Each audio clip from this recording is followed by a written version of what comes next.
I have failed.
What's up, guys? Brian from the Woods Online here, and coming to you today from the Lake Norman State Park here in Troutman, North Carolina.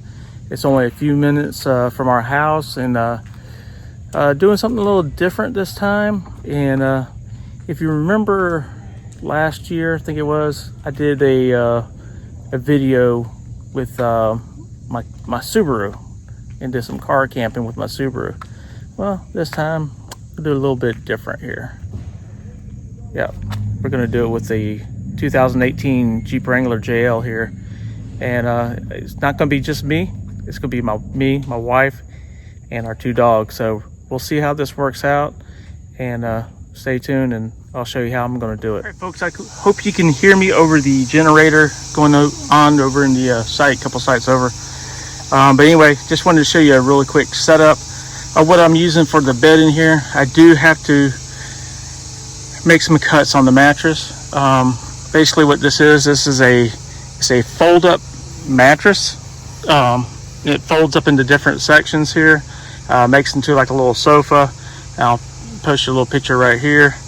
And anyway, this sofa this mattress is 39 inches wide, so it's about an inch on each side of the mattress between that and the wheel well.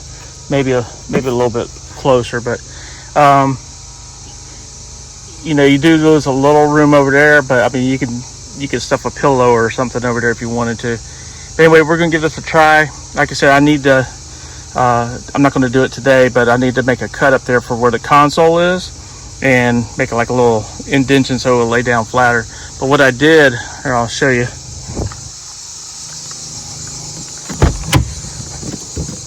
To cover this gap right here, there's a piece of wood, and I cut it. It's 40 inches across, the board is. But anyway, it goes flat across and lays pretty good on there. So, also want to show you my Redneck airflow screen thing. These are the gutter guards that you get at Lowe's or Home Depot. I got these at Lowe's. I think it cost $2.18 for a 3-foot section. This is like 16 or 17 inches across, so I was able to get two out of that one piece. And what I did was I took some black duct tape. You can use any color, because what I ended up doing was I spray painted it. This was white. It's not the best spray paint job, but I did what I wanted to do, and it works. We'll see how it works. This is the setup.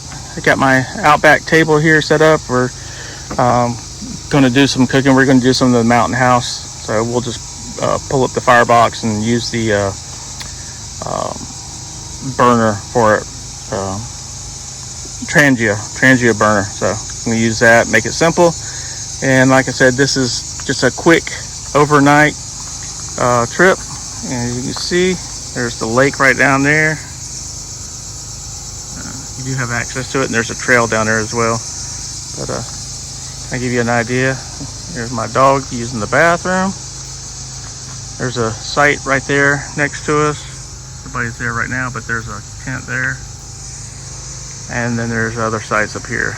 This is all dry camping. There's no electricity, no water hookups right now. There is a water spigot right across the street over here. I'll show you back on this side. That's the trailer right there. They got their generator going, and there's a site in between us right there. Anyway, they're doing some work on the campground. They're building some. I think they're going to be full hookup sites. At least we'll have water and electric, and then they're also building some cabins. So that's a big plus.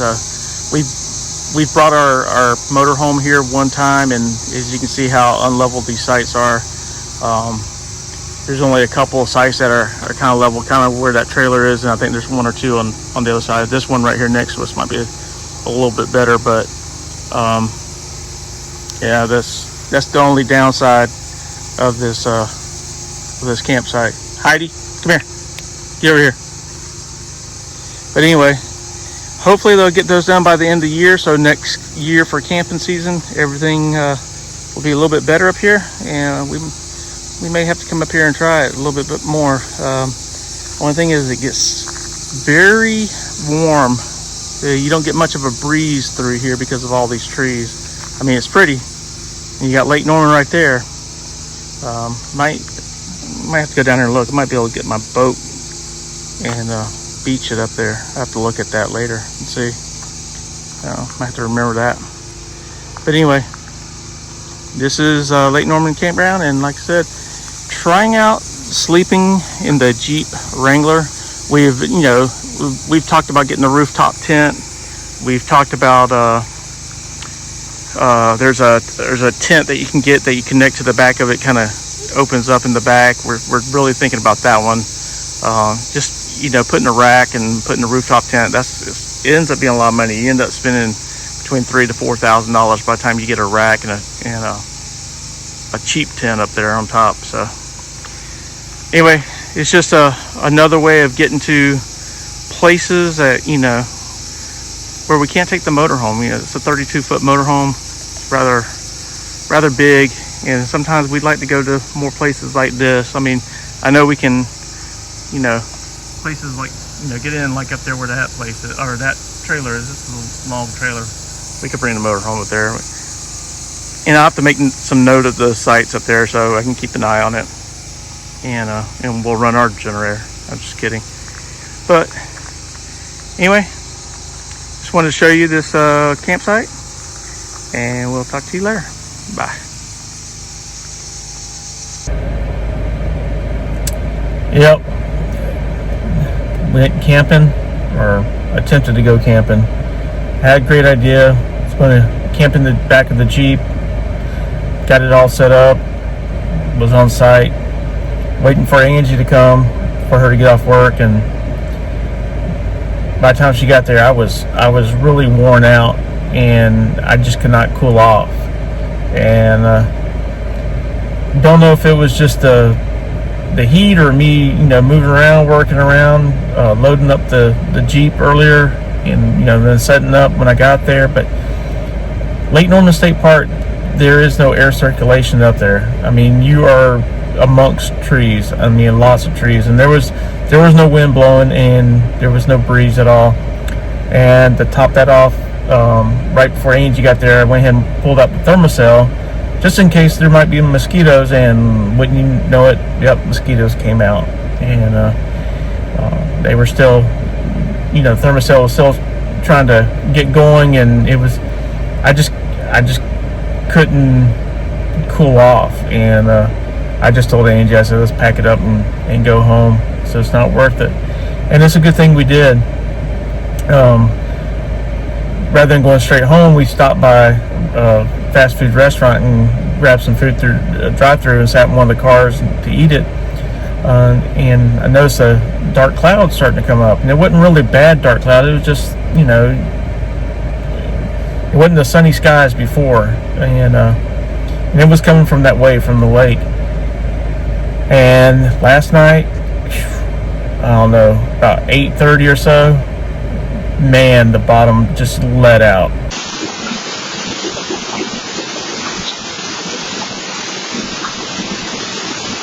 And it rained a good part of the night last night, and I'm talking about heavy downpour. And which kind of makes sense now why why it was so humid and why it was so hot.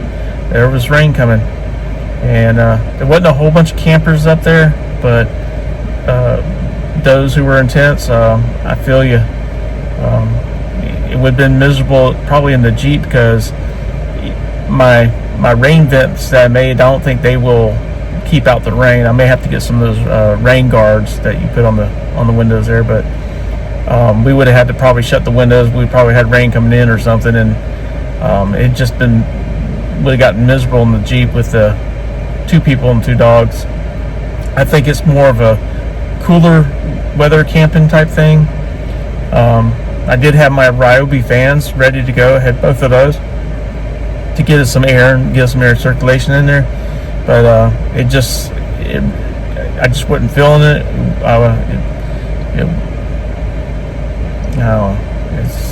kind of feel like a failure, but you know, Angie tries to tell me no, it's not. But we will do this, and we'll do it when it's a little bit cooler. Maybe head up to the mountains. But yeah. Anyway, it was a good concept and everything, and I'm not calling the concept a failure. I'm calling myself a failure. So can't call the concept a failure yet. But anyway, I hope you like this video. If you do, give it a thumbs up. If you want to see more, if you got some ideas, some tips, whatever like that, hey, throw them down in the comments. And we've also have taken on a new affiliate, Surfshark. It's a VPN service, and I'm not going to go too much into it right now, but if you don't know what a VPN service does, it protects you when you're on Wi-Fi, especially when you're traveling. It's a good thing to have, and we'll go more into it later. But anyway, I'll have a link down below for Surfshark VPN, and they got a good deal going on for the next few days, so check it out, and we'll talk to you later. Y'all have a good one. Bye.